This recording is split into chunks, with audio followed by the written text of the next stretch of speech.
If I can't describe, wala you go not say.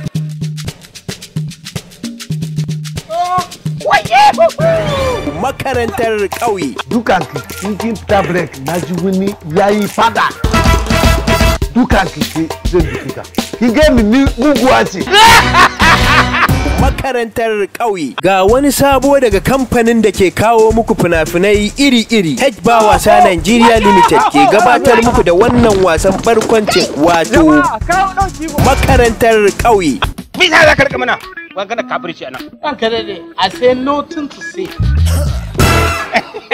Ka koma dan ubanka. Dan jan uba, dan jakar uba. Makarantar ƙauye. Wane ne zai iya rubuta wannan a? Ko ya kisu.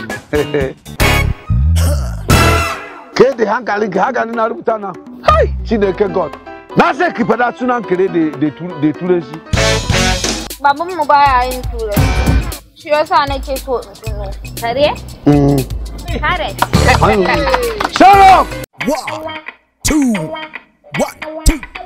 Makarantar ƙauye. Aka ce ilimi shine gishirin zaman duniya, wanda aka sin shi kuwa sai an yi ladama. Tirka-tirka irin wadda Lamiyo ke tifkawa a cikin wannan shiri Makarantar ƙauye. Abin sai ka gani shagwaba, karambani, kankamba, iya yi, rashin kunya, sai dai ga kaifin basira. Lamiyo sangartacciya 'yar babanta. Makarantar ƙauye. Idan na je gida bai sami masu a wurin. To, wallahi, kai ki tabbata sai ki mutu. Yawa ku tsaya. Lalacin ku ba ku san yan mai gari ba ce? Malam ba yana zuwa da mashin ba? Yau malam na nan yana faman shan tura mashin.